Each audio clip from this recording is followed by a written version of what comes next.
When Walter turned 78, he didn't feel like an old man.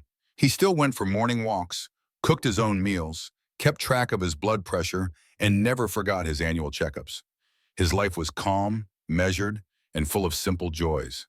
He believed he was doing everything right, and in truth, he wasn't far from it. But one day after returning from a walk, he felt a weakness that didn't go away the next day, nor the week after. Doctors, studying his results in surprise, told him that his kidney function had worsened, his metabolism had slowed down, and his heart was tired. When he asked, with genuine astonishment, how this could be possible since he had been living sensibly, one of the doctors said, "You may have made a series of small mistakes. They're not obvious, but they accumulate like drops in a vessel." The first mistake turned out to be the simplest: dehydration. It seemed like he drank tea, sometimes juice, and had soups every day. But water in its pure form? Walter never felt thirsty, and his urine was pale. Wasn't that a sign that everything was fine? But as people age, the sensation of thirst dulls, and even mild dehydration can disrupt the function of the brain, kidneys, and joints. The blood thickens, and the heart struggles to pump it. The body ages as if accelerated when water is lacking. It turned out that tea and soup weren't substitutes. What was needed was clean, simple water, ideally in a room where a pitcher was always present.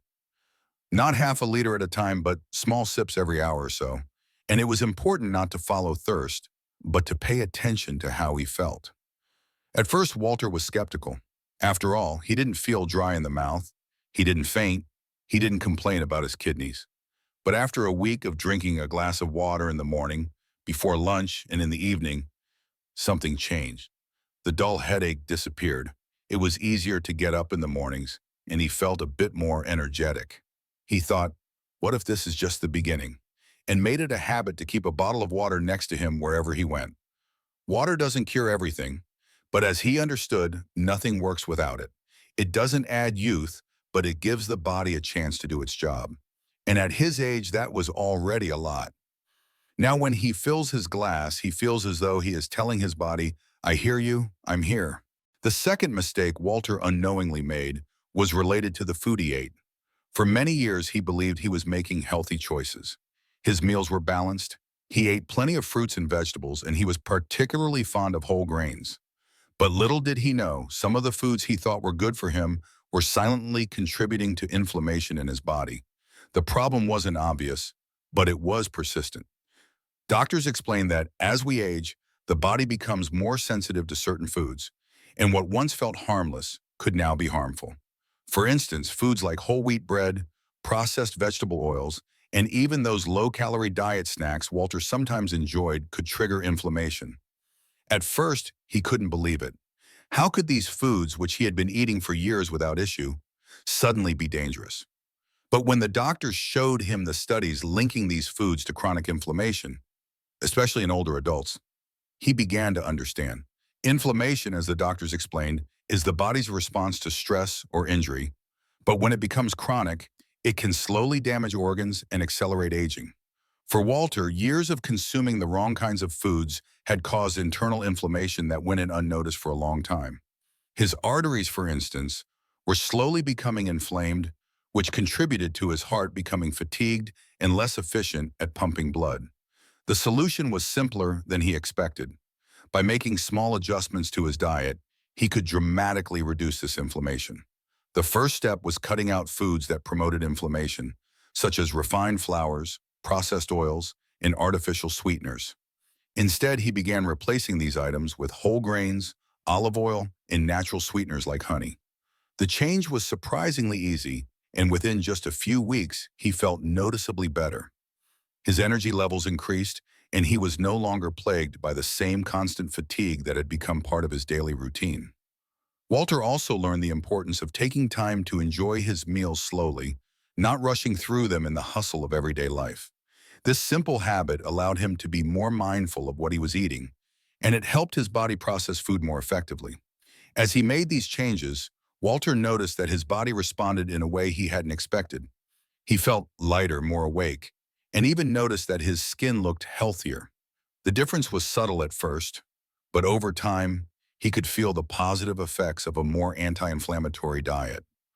Walter realized that his body wasn't just aging, it was being worn down by the things he thought were harmless. But now, with this newfound knowledge, he was doing everything he could to reverse the damage and take better care of himself. The third mistake Walter made was related to the type of exercise he had been doing. For years, he had followed the common advice that walking was the perfect exercise for older adults.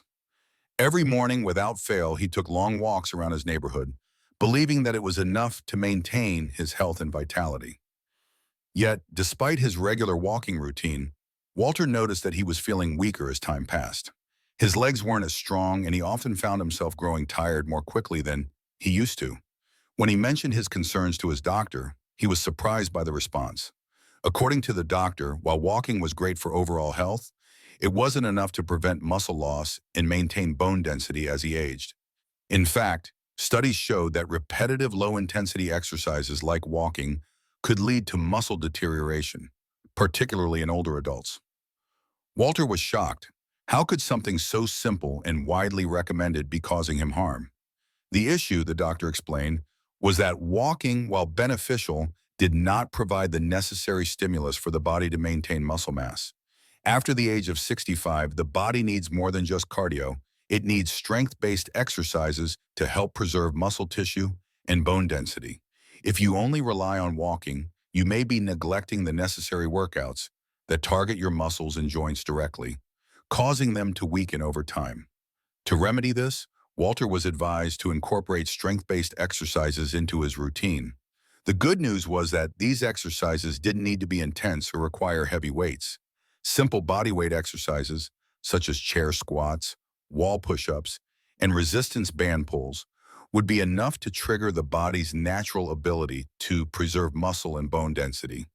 It wasn't about lifting heavy dumbbells. It was about activating his muscles in a controlled, focused way. At first, Walter felt uncertain. He had never been a fan of strength training. But as he started implementing short 10-minute strength routines into his day, 3 times a week, he began to notice positive changes. Within a few weeks, he felt stronger and more energetic. His legs, which once felt weak and fatigued, began to feel more stable and firm. Even his balance improved. He no longer felt as fragile as he had before, and for the first time in a long while, Walter felt like he was truly building strength. He realized that strength training wasn't just about preventing muscle loss. It was about preserving his independence. By maintaining muscle mass and bone density, he could continue to live a vibrant and active life without becoming dependent on others. The benefits were clear, and the results came quickly. Walter understood now that exercise, particularly strength-based exercises, was not just a way to stay active, but a crucial part of aging gracefully. The fourth mistake that Walter had unknowingly made was related to his health treatments. For years, he had been following his doctor's advice and taking medications to manage his blood pressure and other health conditions. He was diligent about his prescriptions and trusted that they would help him live a long and healthy life.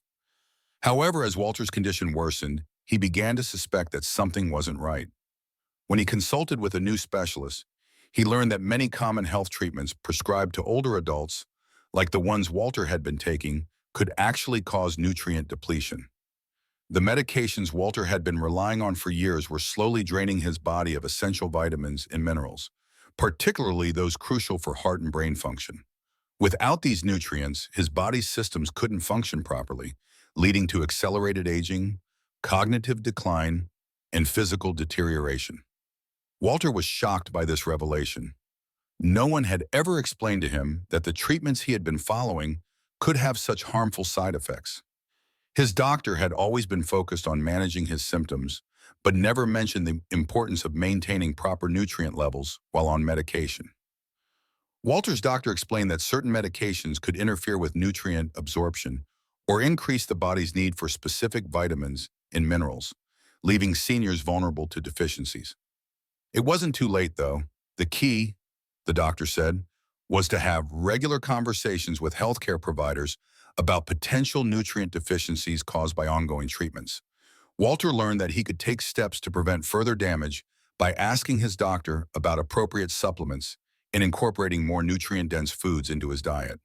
His doctor suggested that Walter focus on eating a variety of colorful vegetables, lean proteins, and healthy fats to ensure he was getting a wide range of essential nutrients.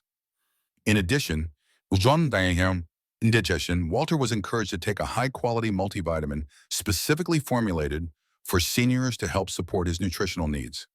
These multivitamins could help fill in the gaps left by the medications, ensuring that Walter's body was still receiving the nutrients it required for optimal health. Walter realized that staying healthy as he aged wasn't just about following his prescribed treatments. It was about supporting his body in every way possible.